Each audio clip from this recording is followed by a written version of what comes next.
మిత్రమా, ప్రతి మనిషికి 2 జీవితాలుంటాయి.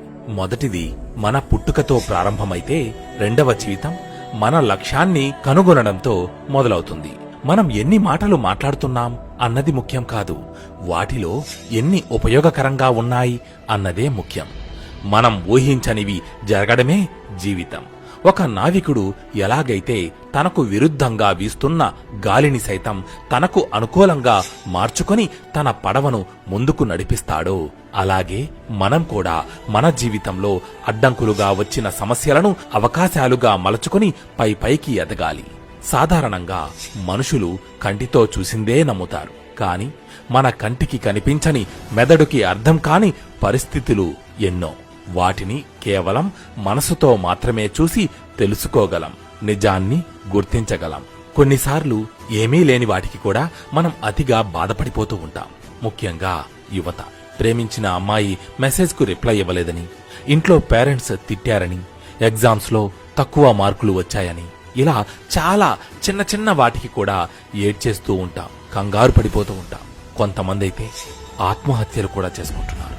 కానీ ఎప్పుడైతే ఈ ప్రపంచం మనం అనుకున్న దానికన్నా చాలా పెద్దదని, మనం చేయాల్సినవి, చూడాల్సినవి, సాధించాల్సినవి ఎన్నో ఉన్నాయని అర్థం చేసుకుంటామో, అప్పుడు జస్ట్ ఇంతకు ముందే మనం చెప్పుకున్న ఇలాంటి బాధలన్నీ జస్ట్ ఆఫ్టర్ ఆల్ అనిపిస్తాయి.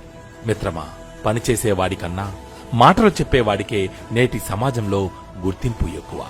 జీవితంలో నీతో ఎవరు ఉన్నా లేకపోయినా ఆత్మవిశ్వాసాన్ని మాత్రం ఎన్నడూ కోల్పోకు. ఎందుకంటే అందరూ నిన్ను విడిచి వెళ్లిపోయిన నాడు అది ఒక్కటే నిన్ను నిలబెడుతుంది. ఈ సృష్టిలోని కోటానుకోట్ల జీవరాశుల్లో మనిషికి ఒక్కడికే ఆలోచించగల శక్తి ఉంది. అటువంటి ఉత్తమ మానవ జాతిలో పుట్టి చిన్న చిన్న కష్టాలకే కృంగిపోతే అందులో అర్థం లేదు. లే, నీ తెలివిని, బుద్ధిని, శక్తిని ఉపయోగించి ఏదైనా సాధించి నీ జన్మను సార్థకం చేసుకో. మిత్రమా, తప్పు ఒక్కసారి చేస్తే అది మన పొరపాటు, కానీ పదే తప్పులు చేస్తున్నామంటే అది మన ఏమరపాటు. ఏ రోజైతే నిన్ను నువ్వు అద్దంలో చూసుకున్నప్పుడు నీ ముఖంలో నేను ఇది చెయ్యగలనా అన్న సందేహానికి బదులుగా ఎస్, నేను అనుకున్నది సాధించాను అన్న ఆనందం కనబడుతుందో, ఆ రోజే నువ్వు జీవితంలో నిజంగా గెలిచినట్టు. ఆ గెలిచే రోజు కోసం కష్టపడు, ఇష్టంగా కష్టపడు. మన ఈ జీవిత ప్రయాణంలో ఎంతో మంది మనల్ని కలుస్తుంటారు, వదిలి వెళ్ళిపోతూ ఉంటారు. కానీ మనం కష్టాల్లో ఉన్నప్పుడు కూడా మనతో ఎవరైతే ఉంటారో వాళ్లను మాత్రం ఎప్పటికీ వదులుకోకు. మన ఆలోచనలు, అలవాట్లు చెడుగా ఉండి జీవితం మాత్రం మంచిగా ఉండాలి అంటే అది ఎలా కుదురుతుంది? మిత్రమా, మన జీవితం బాగుండాలంటే ముందుగా మన ఆలోచనలను, అలవాట్లను మార్చుకొని తీరాలి. ఒకరితో మాట్లాడుతున్నప్పుడు ముందుగా వాళ్ళు ఏం చెబుతున్నారో శ్రద్ధగా వినాలి. ఆ తరువాతే మనం మాట్లాడాలి. కమ్యూనికేషన్ స్కిల్స్ లో ఇది ప్రధానమైనది. ప్రపంచంలో మనకన్నా గొప్ప వాళ్ళు ఉంటారు, మనకన్నా చెడ్డవాళ్ళు ఉంటారు. మనకన్నా చెడ్డవాళ్ల నుంచి ఎలా బ్రతకకూడదో తెలుసుకోవాలి, మనకన్నా గొప్ప వాళ్ళ నుంచి ఎలా బ్రతకాలో నేర్చుకోవాలి. అదే జీవితం. శ్రీకృష్ణుడు అర్జునుడికి మంచి చెప్పాడు, దుర్యోధనుడికి మంచే చెప్పాడు. అర్జునుడు విని బాగుపడ్డాడు, దుర్యోధనుడు వినక నాశనమయ్యాడు. మారాలి అన్న ఆలోచన మనలో లేకపోతే ఎవరు ఎంత చెప్పినా, ఎవరు ఎంత మంచి చెప్పినా అది బూడిదలో పోసిన పన్నీరే అవుతుంది. నాకు ఏదీ రాదు అని అన్నిటికీ భయపడి కూర్చుంటే ఏది ఎప్పటికీ నేర్చుకోలేం. ముందు మన మీద మనకు ఉన్న అపనమ్మకాన్ని పోగొట్టుకొని తరువాత చెయ్యాలి అనుకున్న పనిని మొదలు పెట్టాలి. అప్పుడు ఎవరికైనా ఏదైనా సాధ్యమే.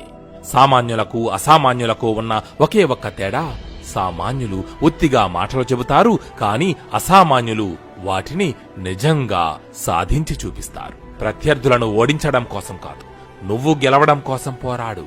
నీలో నీకే తెలియని అసామాన్యమైన ప్రతిభ దాగి ఉంది.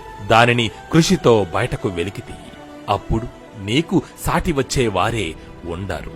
తమను తాము ప్రేమించుకోవడం, తమ గురించి తాము శ్రద్ధ చేసుకోవడం అనేవి ప్రతి ఒక్కరికి ఉండవలసిన ప్రధాన బాధ్యత. ప్రతి విషయం పట్ల ఆసక్తి కలిగి ఉండటమే జ్ఞాన సముపార్జనకు అసలు మూలం. ఆ జిజ్ఞాస ఉన్నవాడు ఎప్పటికీ నేర్చుకోవడం ఆపడు. ప్రతిరోజు ఉదయం నిద్రలేవగానే ఒక్కసారి నీ లక్ష్యాన్ని గుర్తు తెచ్చుకో, దాన్ని సాధించినట్లుగా ఊహించుకో. దీనిని మించిన మోటివేషన్ నీకు మరెక్కడా దొరకదు. సింహం ధైర్యానికి, శక్తికి నిర్వచనం. నీ లక్ష్యాన్ని వేటాడే క్రమంలో నీవు సింహంలా ముందుకు అడుగే. మిత్రమా, మనిషి జీవితం ఎంత విచిత్రమైనదో కదా. బాగా బాధపడినప్పుడే కాదు, అతిగా ఆనందపడినప్పుడు కూడా మనిషి కంటి వెంట కన్నీళ్లు వస్తాయి, ఆనంద బాష్పాల రూపంలో కదా.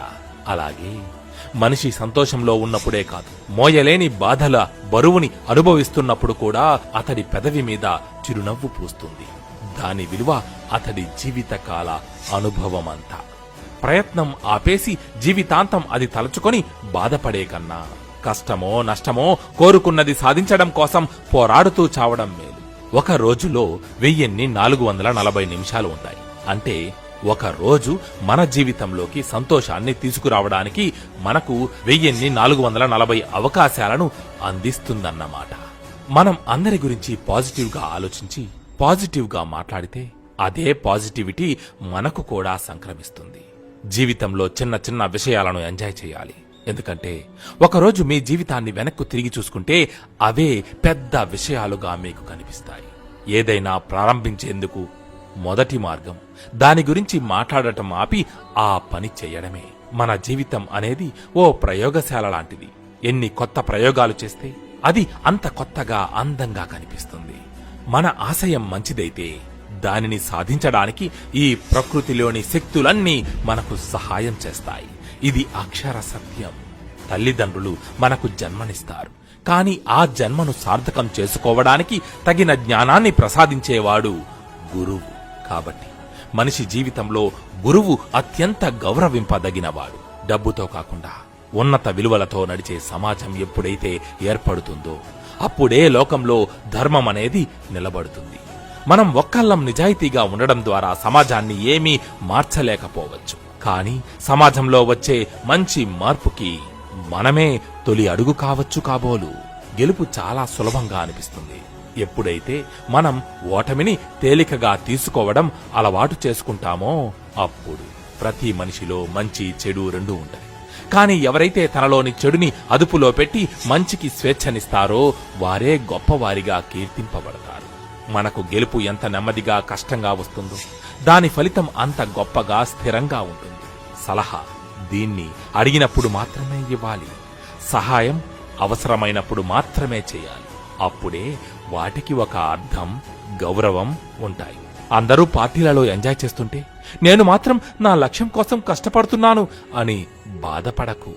రేపు నువ్వు సాధించిన విజయాన్ని చూసి వారు తాము వృధా చేసిన సమయాన్ని తలుచుకొని సిగ్గుపడతారు. తెలుసా మిత్రమా, జీవితంలో ఒక మనిషి ఎన్ని సమస్యలను ఎదుర్కొంటే అతడు అంత పైకెదుగుతాడు తెలుసా. ఆఖరిగా నీకోసం ఒక్క మాట. నిరాశావాది తనకు ఎదురైన ప్రతి అవకాశంలో ఉన్న ఇబ్బందిని గురించి ఆలోచిస్తాడు, కానీ ఆశావాది, విజేత తనకు ఎదురైన ఇబ్బందుల్లోనూ అవకాశాలను వెతుక్కుంటాడు. ఇది రాసి పెట్టుకో.